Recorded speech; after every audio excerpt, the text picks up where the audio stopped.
अस्सलाम वालेकुम रहमतुल्लाहि व बरकातुहू। कैसी हैं अज़ीज़ तालबात। मैं आपकी मौलमा सायरा अमरीन तजवीद की तारुफ़ी क्लास इल्मुल तजवीद की ज़रूरत लेकर हाज़िर हूँ।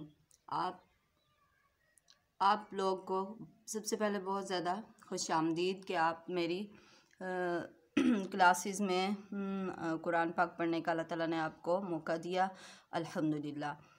कुरान पाक तजवीद से पढ़ना क्यों ज़रूरी है? क्योंकि ये हम पर फ़र्ज़ है और अल्लाह ताला ने कुरान पाक में ये कहकर हम पर इस आयत के ज़रिए ये फ़र्ज़ करार दे दिया है। इरशाद बारी ताला है, बिस्मिल्लाहिर्रहमानिर्रहीम, वरत्तिलिल कुरआन तरतीला, वरत्तिलिल कुरआन तरतीला। सूरह मुज़म्मिल आयत नंबर 4। और कुरान को साफ़ साफ़ पढ़ो, यानी कुरान को उसके अल्फाज की साफ़ अदायगी के साथ पढ़ना तरतील कहलाता है।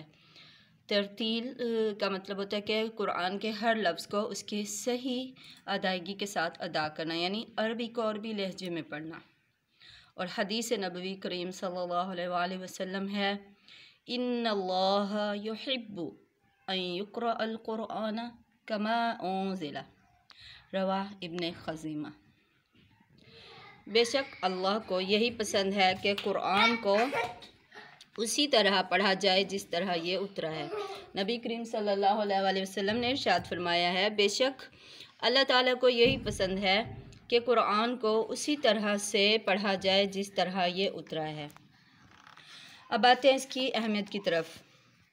कुरान और हदीस के ज़रिए कुरान पाक को तजवीद के साथ, तरतील के साथ और साफ़ अरबी लहजे में पढ़ना हम पर फ़र्ज़ है। तो अगर हम इसको सही नहीं पढ़ेंगे तो अल्फाज में बहुत ज़्यादा मीनिंग में फ़र्क पड़ जाता है। जैसे दुरुस्त ना पढ़ने पर मायने तब्दील हो जाते हैं। उसकी कुछ मिसालें ये है, बिस्मिल्लाहिर्रहमानिर्रहीम। अगर हम मोटे वाले क़ाफ़ कुल हुवल्लाहु अहद कहें तो इसका मतलब होगा कहो वो अल्लाह एक है। लेकिन अगर हम क़ाफ़ को उसकी सही अदायगी से अदा ना करें और कुल हुवल्लाह कह दें, कुल हुवल्लाहु अहद, ठीक है, कुल बारीक वाला काफ कह दें तो इसका मतलब होगा खाओ वो अल्लाह एक है।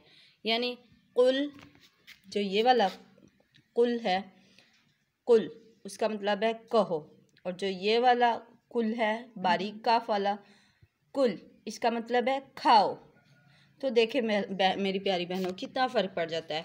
अगर हम कुरान पाक को तरतील से नहीं पढ़ेंगे, लफ्ज़ों की सही अदायगी नहीं करेंगे तो क्या होगा, हमने अल्फाज का सिरे से मतलब ही चेंज कर दिया। इसी तरह अब ये दो लफ्ज़ देखें, ये भी उसी काफ से क़ल्ब, क़ल्ब मोटे काफ के साथ अगर पढ़ेंगे तो इसका मतलब होगा दिल। अगर हम क़ाफ़ को मोटा नहीं करेंगे, सादा क़ल्ब ऐसे पढ़ेंगे तो इसका मतलब होता है कुत्ता।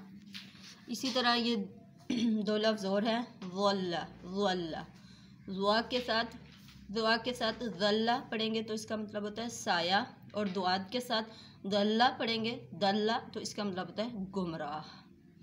तो मेरी बहनों देखें कितना फ़र्क पड़ जाता है अगर हम कुरान पाक को तरतील से ना पढ़ें। तो अल्लाह पाक हमें तजवीद सीखने और कुरान पाक को सही अल्फाज सही मखारिज के साथ पढ़ने की तौफीक अता फरमाए, ताकि हम इन बड़ी बड़ी गलतियां करने से ख़ुद को बचा सकें और हमारे अल्लाह ताला के हुक्म पर हम यानी अल्लाह ताला का हुक्म माने।